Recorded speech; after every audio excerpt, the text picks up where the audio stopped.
coow. Sonko lu mu wax. may Bassirou may man. déedéet yamul foofu dafa def vidéo mu génn mu wax son choix c'est ce que Sonko a dit non da nga ne ma Bassirou moom kese mënul gagné ma ne la waa boobu Bassirou la mais bii du Bassirou bii Bassirou bu Sonko la candidat am maanaam Bassirou fu mu taxaw jëmm Sonko la fa taxawee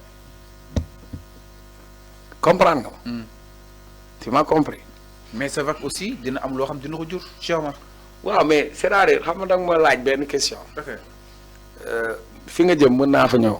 après. mais dans l'analyse damay bëgg jël contour yëpp.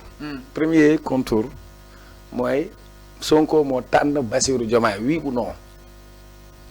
c'est son choix là on a dit ce qu'on vient pas. Très bien si Sonko avait choisi mon ami Ndiogou Afia Ndiogou Afia dina am doole voilà la preuve moom moo mujjee def parrainage mais enthousiasme bi ak coow bi am ci candidature am loolu indi parrainage bi c'est vrai ou c'est pas vrai y a des maires yoo xam ne xamoo seen tur yow Sonko moo tax ñu nekk maire donc Sonko moo tax sànq boo ma déglu woon ma ne la on peut sortir Sonko du jeu électoral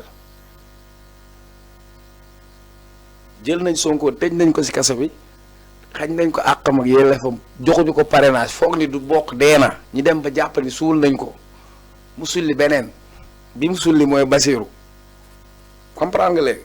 loolu moo tax ma la doon wax Sonko stratégie am loolu la réussir il a réussi à mettre A B C là on parle plus de Diomaye que de Habib Sy ou de Cheikh Tidiane Dièye si on avait par exemple éliminé Bassirou Diomaye Faye Sonko allait transférer sur un de ses jokers donc Sonko a toujours des cartes en main yaa ko bi nga gisee nga ne maître du jeu il a toujours ses cartes en main et Bassirou mooy kartam asam moom la dugal comprendre nga donc même bu Sonko xëyoon ne ban tour laa lay joxani sax bu xëyoon ne sama copain Ama Baldé mooy candidat am ben effet boobu la yow et kay la question qu'on doit se poser mooy li nga wax ralliement yooyu c'est normal parce que ñi bokk teen ñooy laxasoo ay goj dans le jeu électoral aussi il faut bu fekkee jàllale wuñ la jàpp nga ne ki la jàllale wala ki la xañ nga jàll te sa mbuboon mooy nga jële ko fi da ngay dem nga xool kat ngay àndal nag en terme de ralliement moom moo ci ëppaleegum parce que boobu ba tey yaa ngi dégg am na ñu rallier voilà donc mu indiwaat beneen bipolarisation moo tax sànq ma lay wax la confrontation Macky Sall Ousmane Sonko moom moo transféré aussi confrontation Amadou Ba Bassirou Diomaye parce que c'est un combat par procuration su ma la mënee jox exemple c'est comme ñaari mbër yu mag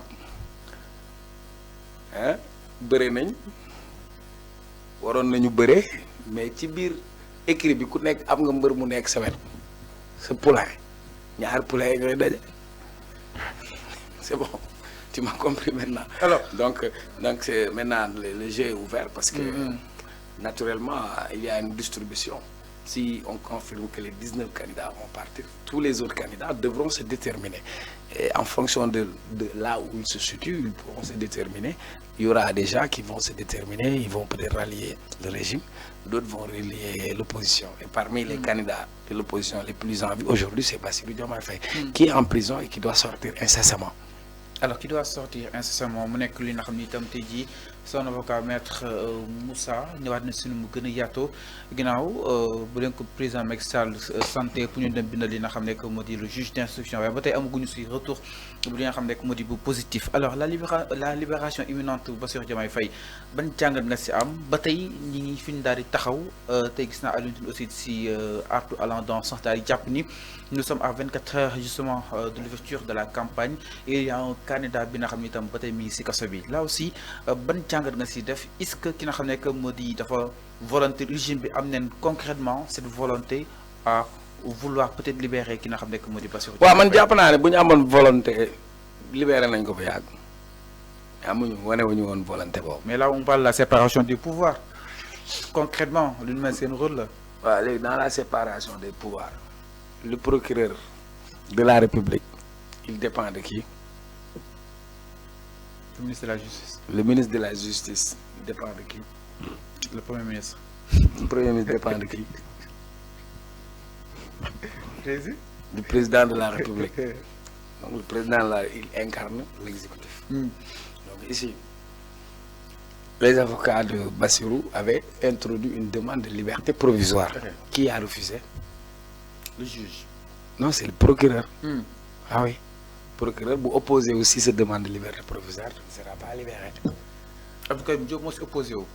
dama ne waxuma Abdou Karim Diop wala Abdou Karim Sall. dama ne la. Le procureur. yaa ma indil waxu séparation des pouvoirs. Ok. ma ne la président toog na sax ñu interroger ko ci loolu.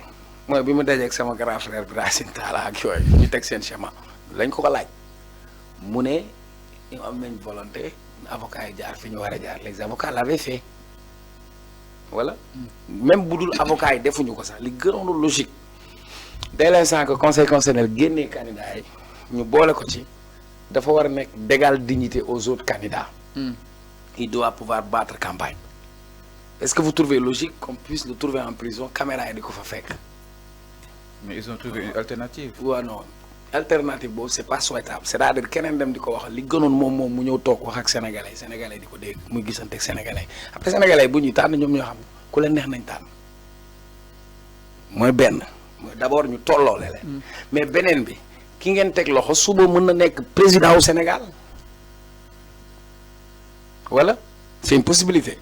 Autre chose même sur le plan de sa sécurité tey il peut être empoisonné en prison nit mën na ko mere wala dara sax dara dal ko fa par exemple du indi beneen situation beneen crise l'exception mooy lan mooy la liberté d'autant plus que tey am nañ volonté ne dañuy amnistie nguur gi moo ñëw indi projet de loi bu ñu waxee projet de loi mooy lu jóge ci gouvernement dem assemblée bu ñu waxee proposition de loi mooy lu jóge ci député yi dem assemblée nguur gi moo indi projet de loi ministre de la justice bi incarne justice moo dem di défendre projet de loi baalaate ñu def amnistie donc dès l'instant ñu def amnistie bi li des mooy le temps que président di promulguer loi boobu su président promulguer loi bi automatiquement Bassirou Diomaye Faye doit être libéré Ousmane Sonko sera libéré tous les détenus politiques yi nga xam ne dugg nañ dans le champ d'application ils seront libérés c'est-à-dire dans la loi d'amnistie qu'est-ce qu'on a dit sont amnistiés des faits d'infraction criminelle ou correctionnelle du 1er février 2021 au 25 février 2024 donc les faits pour lesquels Bassirou Diomaye Faye a été mis en prison sont dans ce champ d'application donc automatiquement sa libération devrait pas tarder donc pour man waruñu woon xaar affaire amnistie bi pour xaar promulgation bi. mais est-ce que nekkoon dawal si benn jeu politique moo waral muy xaar li nga xam ne. waaw mën na nekk Macky moom xel mi yëpp jeu politique la leneen new ci. alors si loolu ñu gis ni li nga xam ne que moo di campagne bi nag démarré na exactement mais ba tey amagul li nga xam ne que moo di benn li nga xam ne que moo di yëngu.